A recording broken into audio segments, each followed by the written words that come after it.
안녕하세요.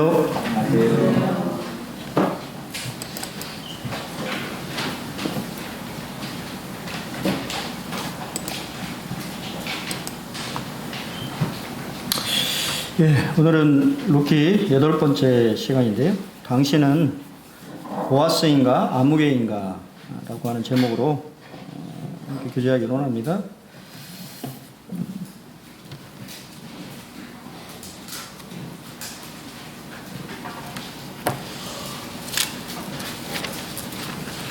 루키 4장, 제 성경으로는 406페이지입니다. 1절로 10절. 교독해서 읽겠습니다. 1절. 보아스가 성문으로 올라가서 거기에 앉아 있더니 마침 보아스가 말하던 귀한 물을 자가 지나가는지라. 보아스가 그에게 이르되 아무개여 이리로 와서 앉으라 하니 그가 와서 앉으매.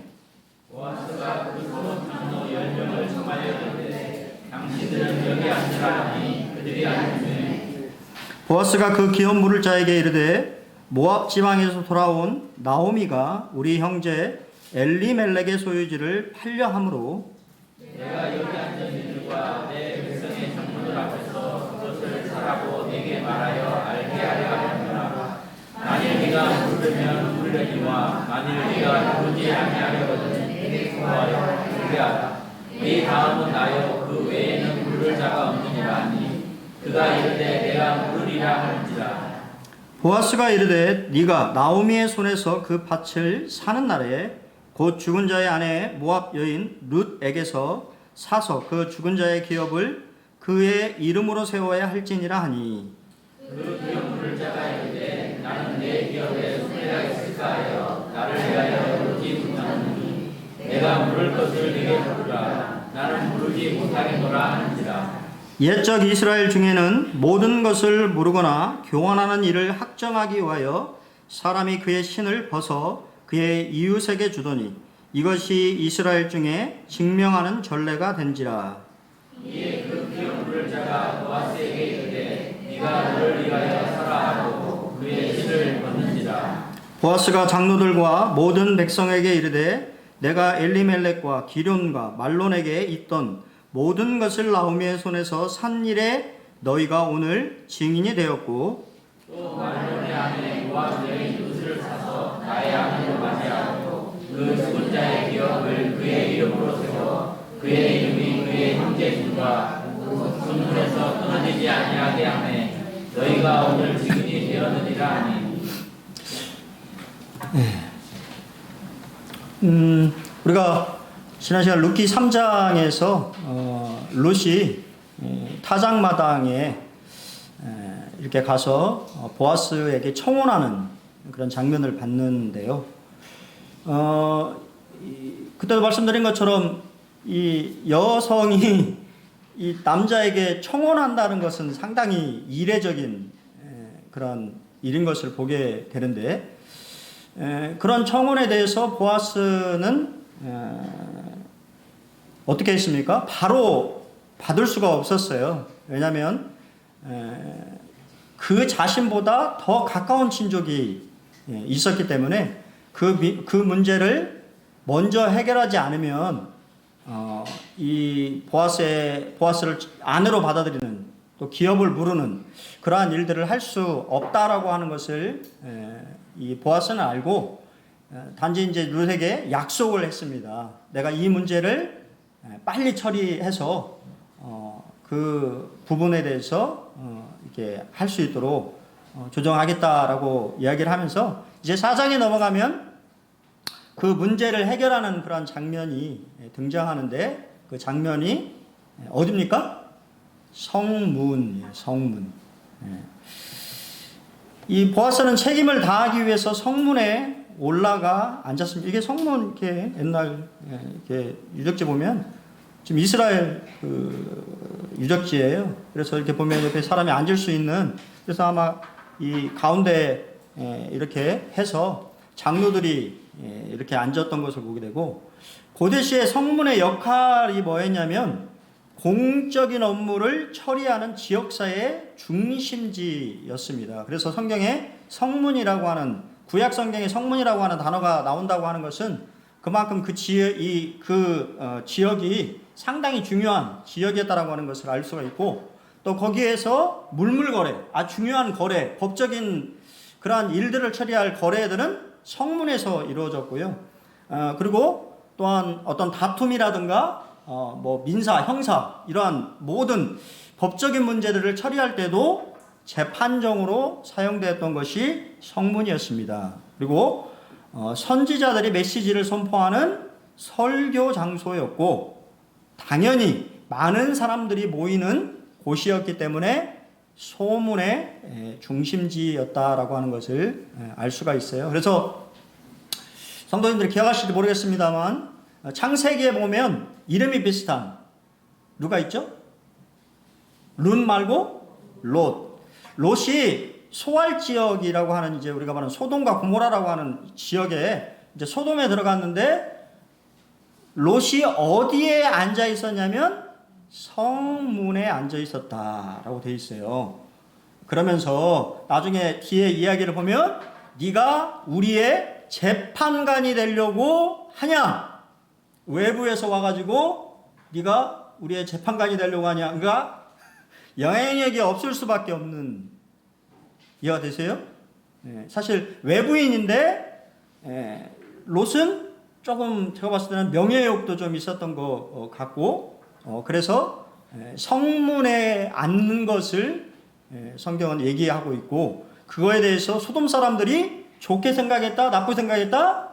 나쁘게 생각했다. 그러니 당연히 심판에 대해서 선포해도 영향력이 있어요, 없어요? 없어요. 그것을 우리가 좀 생각해 볼 수 있다, 그 말입니다. 어떻게 됐든 간에 보아스는 성문에 올라가서 아까 말씀드린 그런 문제들을 처리하려고 했습니다. 근데 우리가 계속 룻기라고 하는 성경을 통해서 룻과 보아스라고 하는 이 주인공을 우리가 만나게 되지만, 실제 룻기의 진짜 주인공은 누구라고요? 하나님이십니다. 참 신기하게 보아스가 이제 그 문제를 해결하기 위해서 성문에 앉았는데, 어떻게? 마침 보아스가 말하던 기업 물을 자가 지나가고 있는 거예요. 우연입니까? 네? 우연이에요? 아니죠. 하나님의 섭리가 그 안에 담겨져 있다. 하나님의 섭리의 손길은 흉년과 같은 자연 속에서도 존재했고, 1장에서 우리가 볼 수 있고요. 또 우연으로 보이는 밭에서 보아스와 룻의 만남 속에서도 존재하고 있고, 또 동일하게 시어머니인 나오미의 계획, 이해가 되시죠? 네가 가서 청혼을 하라고 하는 나오미의 계획 속에서도 하나님의 섭리가 작용하고 있고, 그리고 마지막으로 지금 보아스가 문제를 해결하는 공식적인 기업을 물으는 문제 해결의 장면 속에서도 하나님의 손길이 함께하고 있는 것을 보게 됩니다. 여러분의 삶 속에서 하나님의 손길이 함께하고 있다고 하는 사실을 믿으십니까? 네. 하나님이 여러분의 삶 속에서 나에게 일어난 모든 상황과 환경 속에서 하나님은 함께 하시고, 그 모든 것에 하나님의 뜻을 이루어 가시고 있다고 하는 거예요. 그것이 여러분들이 실수를 하더라도. 코리 텐붐 여사는 이런 말씀을 우리에게 주고 있는데요. 하나님이 우리에게 주시는 모든 경험, 그분이 우리 삶에 두시는 모든 사람은 오직 하나님만이 보실 수 있는 미래에 대한 완벽한 준비다. 믿으십니까?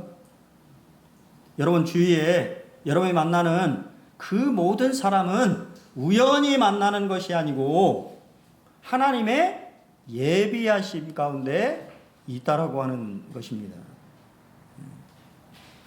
그렇죠.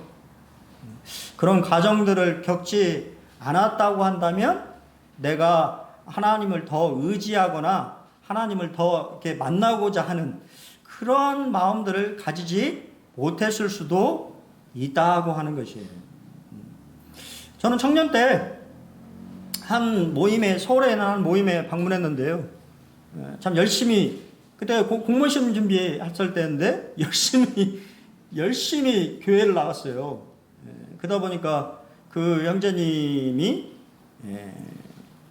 이렇게 마음에 있는 얘기를 이렇게 저한테 힘드신 것 같더라고요. 정확히는 모르겠지만, 제가 그런 사정들을 잘 모르겠지만, 그 형제님이 제 손을 잡으시면서, 형제, 나는 지금 사람 막대기의 시험을 견디고 있다네. 그런 얘기를 하시더라고요.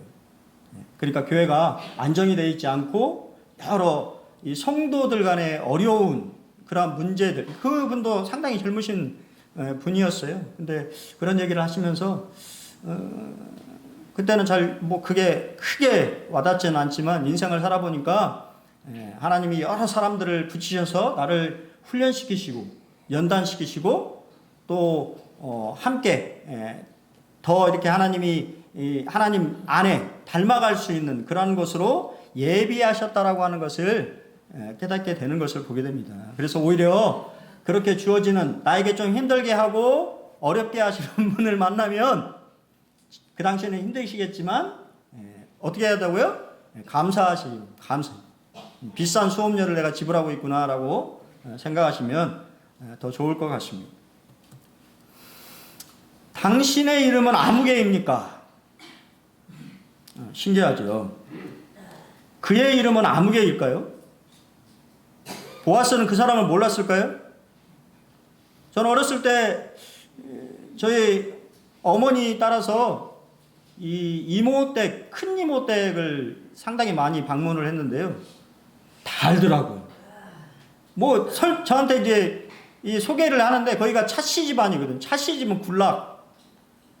차씨와 이씨 집안 굴락인데 다 알아요. 매촌에 만나면갖고 이분은 뭐라고 그러는데 저는 도대체 이분이 누군지 잘 모르는데 다 아셔.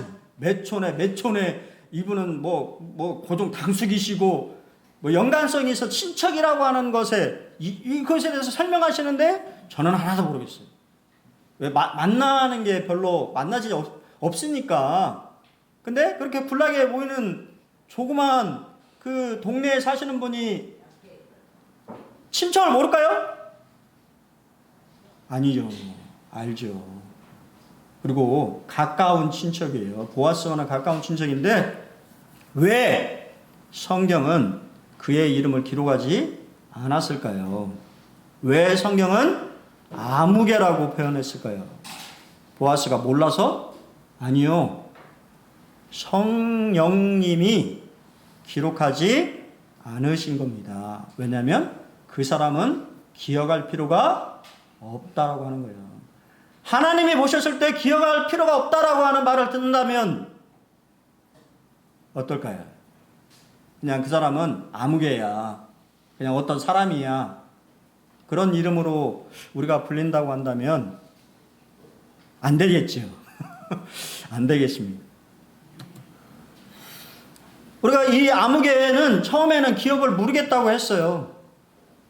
왜냐하면 자신에게 기업을 물으는 것이 이익이 된다고 생각을 했습니다. 왜냐하면 성경 율법에 우리가 잘 아는 것처럼 이스라엘은 땅에 대해서 땅이 아무리 다른 사람에게 팔렸어도 50년, 희년이라고 하는 50년이 되면 그 땅을 다시 원래 가문 자손들에게 돌려주도록 하고 있어요. 왜냐하면 모든 땅은 누구 것이기 때문에 하나님 것이기 때문에. 하나님이시기 때문에. 이스라엘 백성들에게 중요한 것이 딱 두 가지가 있는데요. 땅과 이름이에요. 여러분 지금 우리가 지금 앉아있는 이 시간에도 저 지금 팔레스타인 지역에 전쟁이 일어난 거 아십니까? 하마스가 이스라엘 지구에 5,000발의 폭탄을 발사했어요. 그들은 왜 싸우고 있어요? 땅 문제예요. 땅. 유태인들에게 땅이라고 하는 것은 그만큼 우리가 생각하는 것보다 훨씬 더 중요하게 생각하고 있는 거예요. 이해되시죠? 땅이 있어야죠. 거주할 곳이 있어야죠. 그 땅, 물질적인 땅을 그들은 믿지만 우리는 사실 천국이 우리의 본향이잖아요. 그러니까 뭐 염려할 필요는 없습니다만 그만큼 유대인들에게 땅과 이름이라고 하는 것은 그만큼 중요하다라고 하는 것을 말씀을 드리는 거예요. 근데 그 땅을 자신의 소유로 삼을 수 있을지도 모르겠다라고 생각한 거예요. 왜냐하면 나오미는 자녀를 낳을 수 있어요, 없어요? 없잖아요. 나이가 많은. 그러니까 상속자를 낳을 수가 없어요. 자녀를 낳을 수가 없기 때문에 나오미의 땅을 사면 나오미를 우리가 말하는 고엘로 해서 나오미가 결혼을 해서 그 땅을 다시 회복시킨다고 해도 그 자신에게는 뭐예요? 이득이라고 생각을 한 거예요. 그래서 사겠다고 한 거예요. 무르겠다고 한 거예요. 그러자 보아스가 뭐라고 얘기합니까?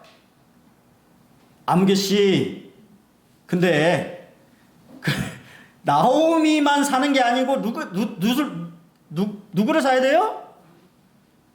이미 엘리멜렉은 죽어버렸어요. 아버지는 죽었고 그 다음에 아들들이 있었죠. 말론과 기론이라고 하는. 그러니까 당연히 그 땅은 또 누구에게? 자식들에게 상속되어졌고 당연히 자식은 죽어버렸지만 누가 있어요?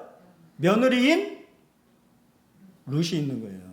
그러니까 룻을 다시 사야 되는 거예요.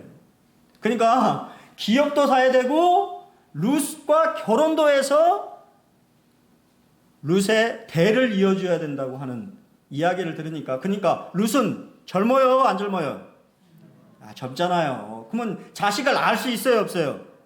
있잖아요. 그럼 자식을 낳으면 그 땅을 누구에게 줘야 돼요? 낳은 자식에게 줘야 되니까. 그리고 그 땅은 누구의 이름으로? 말론과 기련의 이름으로 세워지는 땅이기 때문에 자기 땅이 아닌 겁니다. 그러니까 생각해 보니까 뭐라고 생각해요? 손해네. 이거 손해네. 그러니까 말을 싹 바꾸는 것입니다. 손해가 있을 거라고 생각하고는 나는 기업을 못 모르겠다라고 말해버립니다. 왜 그랬을까요? 이 아무개 씨는 아무개 씨의 판단 기준은 뭐였어요? 하나님의 말씀보다도 자신의 이익이 우선이었다라고 하는 거예요. 분명히 하나님은 이 두 가지에 대해서 율법으로 정해서 말하고 있는데 이 아무개 씨는 자신에게 손해가 있을 거라고 생각을 하고 안 하겠다고 말한 것입니다. 여러분, 우리 안에도 이런 모습이 있지 않아요? 자기 중심적인 생각. 나에게 손해가 되면, 나에게 유익이 되면 환영하고, 나에게 손해가 될 것 같으면 하지 않으려고 하는 그러한 마음. 그것이 바로 이 아무개 씨가 가진 마음이라고 하는 것입니다. 아까 말씀드린 것처럼 성경은 레위기 23장 24절로 25절에 보면 고엘 제도에서 지난번에도 설명드렸잖아요. 그죠? 땅에 대해서 물어야 된다. 그래서 그 기업을 이을 수 있도록 도와줘야 된다는 것이 율법에 기록되어 있고 또 여기 수혼이라고 하는 이제 좀 말이 어려운데요. 영어로도 어려워요. 레빌레이트 혼이라고 하는 건데 그것은 우리가 말하는 우리나라도 그런 게 있었어요. 옛날에 형사 치수제대 모르십니까? 그런 제도가 있었어요. 우리나라에도 형이나 동생이 이 형수나 제수의 대를 이어주는 그러한 제도가 이 이스라엘만 있는 게 아니고 우리나라에도 있었어요. 왜냐하면 전쟁이 많은 지역은 당연히 대가 일찍 끊기기 때문에 그 대를 이을 그러한 제도들을 만들 수밖에 없는 거예요. 여러분들이 잘 아시는 것처럼 우리나라도 전쟁을 많이 겪었던 민족이고 유태인들도 전쟁을 많이 겪었던 민족이기 때문에 그러한 제도들이 일어날 수밖에 없는 것이죠. 하나님은 그러한 의무들을 말씀하시면서 아까도 말씀드린 땅과 이름 이 두 가지가 유지될 수 있도록 하신 거예요. 하나님이 이렇게 말씀하신 말씀보다도 자신의 생각이 더 우선이었던 아무개 씨는 하지 않겠다고. 그 말은 결국 무슨 말이에요? 하나님의 말씀에 순종하지 않겠다고 이야기한 것입니다. 신을 벗은 자예요. 그 사람은 친족을 살릴 기회를 포기한 사람이라고 성경은 얘기합니다. 근데 우리는 이렇게 지금 여기 보면 이렇게 신발을 이렇게 벗어가지고 주잖아요. 예? 근데 원래 율법에 신명기 25장 9절에 보면 조금 달라요. 그의 형제의 아내가 장로들 앞에서 그에게 나아가서 그의 발에서 신을 어떻게 해야 돼요? 벗기고 그의 얼굴에 침을 뱉으며 이르기를 그의 형제의 집을 세우기를 즐겨 아니하는 자에게는 이같이 할 것이라 하고 이스라엘 중에서 그의 이름을 뭐라고 합니까? 신 벗김 받은 자의 집이라고 부르라고 하신 거예요. 불명예입니다. 하나님의 말씀에 순종하지 않은 것뿐만 아니라 그는 형제를 살릴 수 있는 사랑을 베풀 수 있는 기회를 저버린 불명예스러운 일이기 때문에 그 가족들이 침을 뱉도록 하게 돼 있어요. 근데 여기는 그냥 신발을 뺏어도 주잖아요. 왜 그랬을까요? 저는 좀 생각해 봤습니다.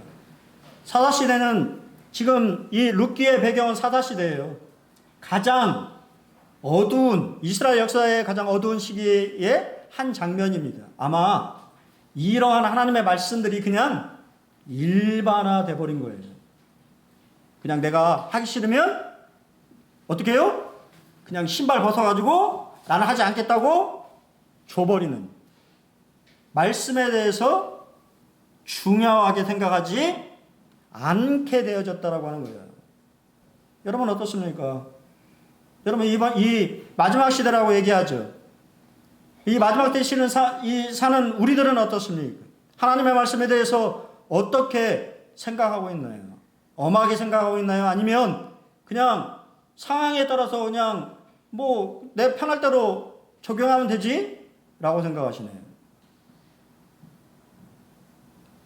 어둡다라고 하는 것은 그런 거예요.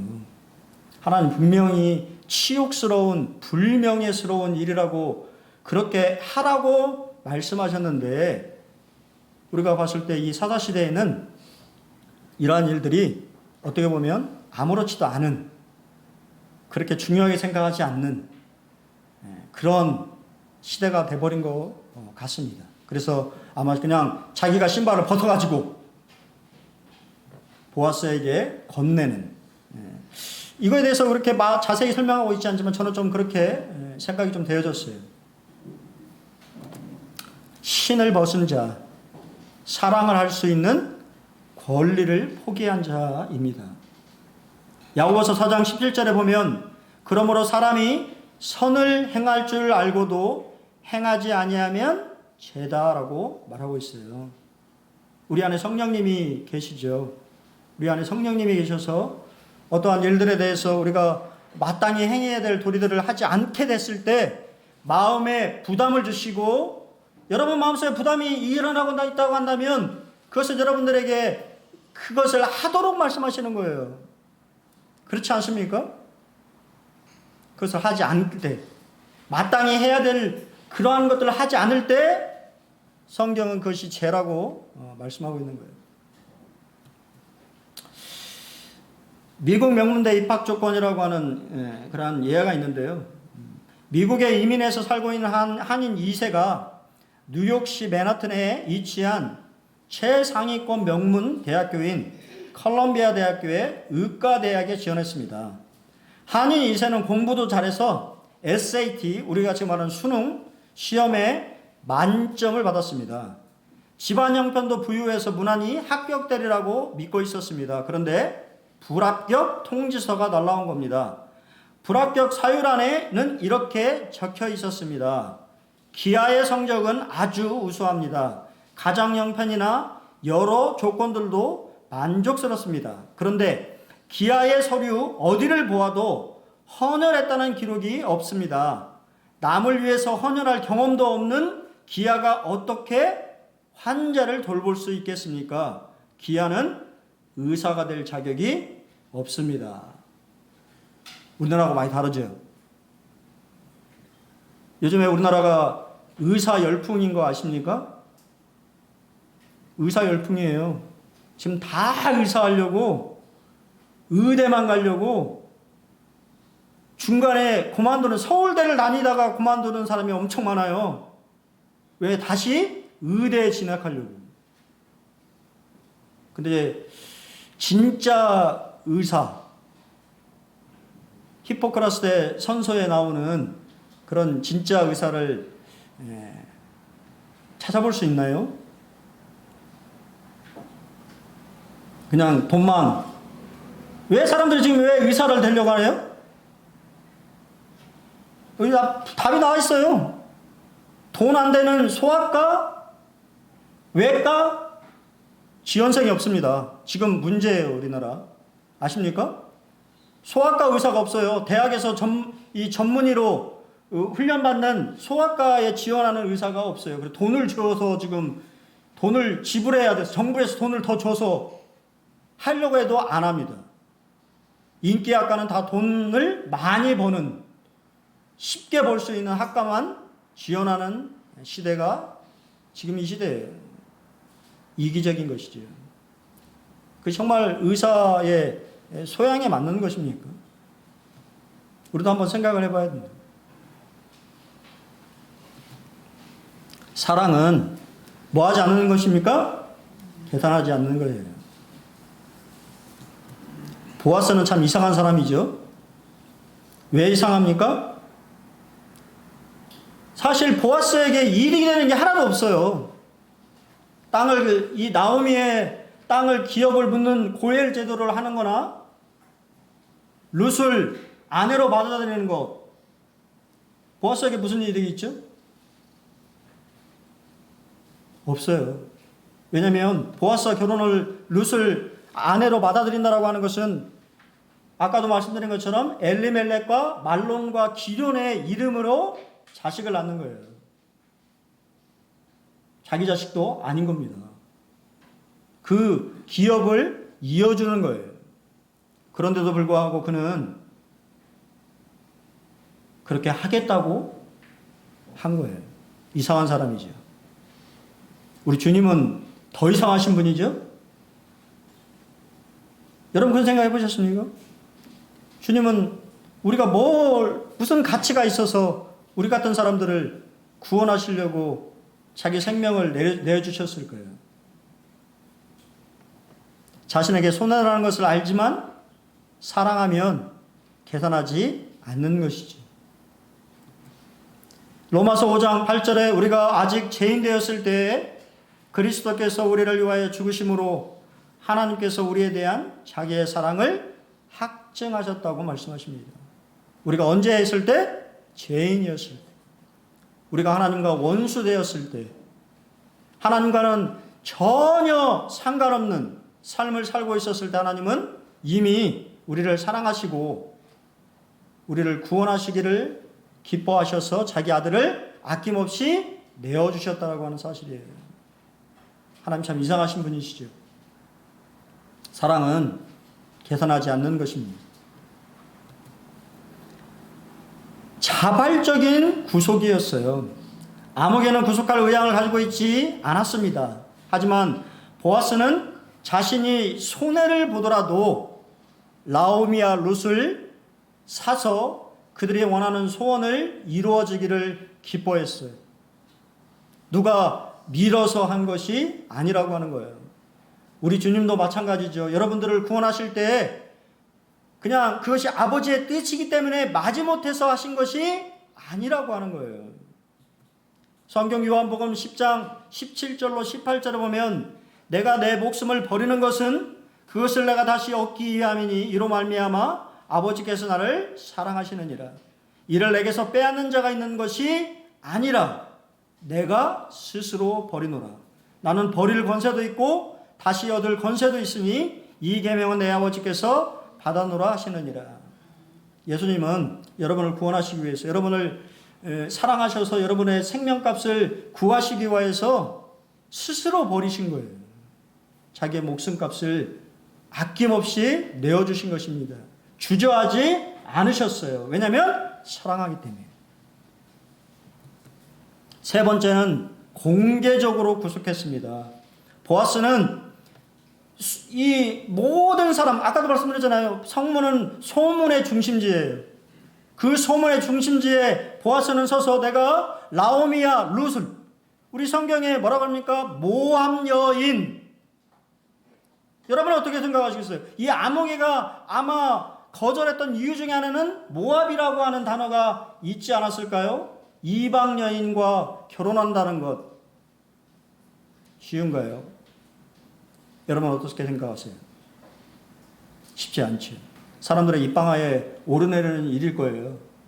그럼에도 불구하고 보아스는 공개적으로 내가 그들을 사서 그들이 원하는 대로 그들의 기업을 물어주고 그들의 대를 이어주겠다고 선언합니다. 그리고 뭐라고 합니까? 10명의 장로들과 그 자리에 있던 모든 사람이 증인이라고 이야기하시죠. 같이 한번 읽어보겠습니다. 누가복음 12장 8절 같이 읽겠습니다. 시작. 내가 또한 너희에게 말하노니 누구든지 사람 앞에서 나를 시인하면 인자도 하나님의 사자들 앞에서 그를 시인할 것이요. 옛날에 한경진 목사님, 교파에서는 유명하신 분이죠. 그분 그걸 본 적이 있는데요. 그 일제시대 때 이 신사참배, 우리 잘 아는 것처럼 모든 목사들이 다 신사참배에 반대한 것은 아니에요. 몇몇 분들은 핍박에 이기지 못해서 신사참배에 참여하는 그런 분들도 있었는데, 나중에 시대가 흘러서 그런 분들이 공개적으로 자신들이 잘못했다고, 내가 하나님 앞에 잘못했다고 회개하는 그런 글을 본 적이 있습니다. 눈물로 회개하면서 내가 하나님 앞에, 하나님을, 나의 생명을 구원하신 주님을 죽더라도 인정하고 시인했어야 되는데 내 연약함으로 그렇지 못한 자신의 각오를 후회하며 하나님 앞에 회개한다. 그리고 모든 성도들 앞에서 그런 것들을 공표하는 그런 것을 읽은 적이 있어요. 여러분, 우리가 하나님 앞에서 하나님을 시인하고 또 사람들 앞에서 내 믿음을 고백하는 그런 것이 중요하다고 하는 거예요. 왜냐하면 우리 하나님께서 하나님의 피조물들과 하나님의 천군 천사들과 수많은 성도들 앞에서 여러분들을 뭐라고 한다고요? 시인한다고 하는 거예요. 네가 내 사람이라고 하는, 너희가 내 사람이라고 하는 것을 시인한다고 약속하셨습니다. 네 번째, 보아스의 구속은 그냥 구속한 것이 아니고 목적이 있는 구속이었습니다. 그의 이름이 그의 형제중과 그곳 성문에서 끊어지지 아니하게 한다. 우리는 엘리멜렉이, 여러분 어떻게 생각하십니까? 엘리멜렉이 훌륭한 아버지였나요? 왜 대답이 없으세요? 신앙적으로 봤을 때 어떤가요? 뭐 그렇게 내세울 게 없죠? 근데도 우리가 보아스는 그 엘리멜렉을 우리 형제 엘리멜렉이라고 말하고 있어요. 사실 별 볼 일 없는 사람이라고 생각할 수 있지만 보아스는 그를 형제라고, 내 가까운 친족이라고, 내가 당연히 이어져야 될 사람이라고 말하고 있습니다. 왜요? 그것이 바로 하나님의 뜻이기 때문에, 하나님의 마음이 그 안에 담겨 있기 때문에. 왜 대를 이으라고 말씀하셨을까요? 그것은 사실은 형제 사랑이 그 안에 담겨져 있는 거예요. 그의 삶이 어떠하든지 간에 보아스는 엘리멜렉을 우리 형제라고 이야기하면 나와 가까운 친족이기 때문에 내가 그의 대를 잇는 것이, 그의 가문을 일으켜 세우는 것이, 그의 이름을 세워주는 것이. 여러분, 그렇지 않다고 한다면 엘리멜렉과 말론과 기료는 대가 끊기는 거예요. 이름이 사라지는 것입니다. 이스라엘의 역사 속에 사라져버리는 거예요. 하지만 보아스는 그 이름을 세워주는 일에 그 자신을 헌신하고 있습니다. 왜냐하면 그것이 하나님의 뜻이었기 때문에. 하나님이 왜 우리를 구원하셨나요? 에베소서 4장 12절로 13절에 이는 성도를 온전하게 하여 무슨 일을 해야 됩니까? 봉사의 일을 하게 하며 그리스도의 몸을 세우려 하십니다. 저는 제가 사실 마음에만 있어요. 마음만. 그때 수요일날 수요집회 때 그런 말씀 좀 드렸습니다만, 이제 수원 중부에 갔다 온 거 좀 말씀을 성도님들에게 좀 이렇게 드렸었는데, 거기서 이제 참 인상이 깊었던 것 중에 하나는 뭐였냐면, 그 장로님, 앞서서 이렇게 수고하시는 장로님이 저한테 하시면서 하시는 말씀이, 우리 교회는 노는 사람이 없어. 다 무슨 일인가 하는 자기가 할 일이 있다고. 할 일을 다 맡겼다고. 할 일을 다 맡긴 거예요. 뭐 물 하나를 떠오든 뭘 하든 내가 교회에 와서 뭔가 봉사할 수 있는 역할이 있다고 하는 거예요. 제가 아직은 어리기 때문에 제가 그렇게 말씀을 드릴 수는 없습니다만, 그래서 자원한 마음으로 여러분들이 이렇게 열심히, 우리 군산번역의 성도님들은 열심히 자기 일들을 앞서서 이렇게 하시기 때문에 제가 그렇게 말씀을 안 드린다만, 내가 교회 안에서 내가 무엇인가 하는 일이 있으셔야 된다는 거예요. 왜냐하면 그 일이 나 좋으라고, 최세던 형제 좋으라고 하는 것이 아니라 누구를 세우는 거예요? 그리스도의 몸을 세우는 거예요.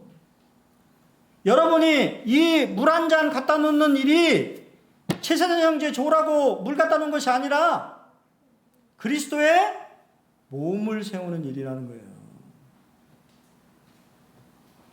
그리고 우리가 다 하나님의 아들을 믿는 것과 아는 일에 하나가 되어 온전한 사람을 이루어 그리스도의 장성한 분량에 충만한 데까지 이르는 목적이 있습니다. 우리가 이 땅 가운데 주님을 더욱더 닮아가는 삶을 살아가는 목적이 있는 거예요. 우리를 구원하신 데는 목적이 있는 것입니다. 그냥 내 마음대로 살아라고 구원하신 것이 아니라고 하는 거예요.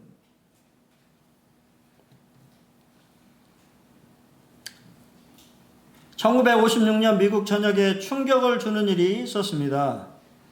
장래가 촉망되는 젊은이 5사람이 중남미 웨카도르 아우카족에게 복음을 전하러 갔다가 닷새 만에 죽임을 당했습니다. 더욱 놀라운 것은 그들의 주머니 속에는 방어할 무기인 권총을 소지하고 있었으나 사용하지 않고 죽음을 선택했다고 하는 것입니다. 미국의 유명한 잡지인 라이프지와 타임즈는 이 사실을 보도하면서 그 기사의 타이틀로 What a waste, 이것이 무슨 낭비인가라는 제목으로 내보냈습니다. 그때 부인 엘리자베스 엘리엇은 말하기를, 나의 남편은 어려서부터 이 순간을 위해 준비해 왔습니다. 내 남편은 이제야 꿈을 이루었습니다. 이후로는 다시는 남편의 죽음을 낭비라고 말하지 마십시오 라고 인터뷰했다고 합니다. 후에 부인이 남편이 적어둔 일기를 모아 우리가 잘 아는 전능자의 그늘이라고 하는 책을 출간했습니다. 그 책에 이런 글귀가 있습니다. 영원한 것을 얻고자 영원하지 않는 것들을 버리는 자는 바보가 아니다. 우리가 잘 아는 것처럼 이 당시에 엘리자베스 엘리엇은 10개월 된 딸을 가지고 있었어요. 그리고 잘 아는 대로 다시 그 딸과 함께 아우카 부족에게 들어가서 복음을 증거했고, 그곳에 하나님의 교회가, 또 하나님을 믿는 사람들이 세워졌다고 하는 사실을 알게 됩니다. 여러분, 영원한 것은 뭘까요? 영원하지 않는 것은 무엇일까요? 성경은 우리에게 답을 주고 있죠. 요한일서 2장 11절에 같이 한번 읽어보겠습니다. 시작. 이 세상도 그 정욕도 지나가되 오직 하나님의 뜻을 행하는 이는 영원히 거하느니라. 믿습니까? 오직 하나님의 뜻을 행하는 이는 영원히 살아있는 것입니다. 죽은 것이 아니라 죽어서도 말하는 것이지. 몇 주 전에 우리 이경희 전님과 함께 영광교회 사역자이셨던 우리 이한기 형제님 장례식에 참여했는데요. 많은 분들이 이렇게 그분들을 그 형제님을 기억하시면서 이렇게 추모를 했는데 참 감명이 깊었던 거는 손녀가 이렇게 할아버지에게 돌아가신 할아버지에게 편지를 이렇게 손자 손녀 대표로 이렇게 했는데 참 기억에 남고 가슴이 뭉클했어요. 다른 사람들은 할아버지를 잊을지 모르지만 우리는 기억하겠다. 그렇게 이야기를 참 하면서 할아버지가 참 잘 사셨구나. 나도 저런 사람을 살아야 되겠다. 내가 죽었을 때 안타까워하고. 그렇지 않겠습니까? 아, 잘 죽었다. 그렇게 하면 안 되잖아요. 그 사람 잘 죽었네. 아이고, 그러면 안 되잖아요. 안타까워하고, 애통해하고, 좀 더 있다 가지. 좀 같이 있다 가지. 그리고 기억하며. 그런 삶을 살아야 되지 않을까라는 생각을 참 하면서 제 마음속에 참 뭉클함이.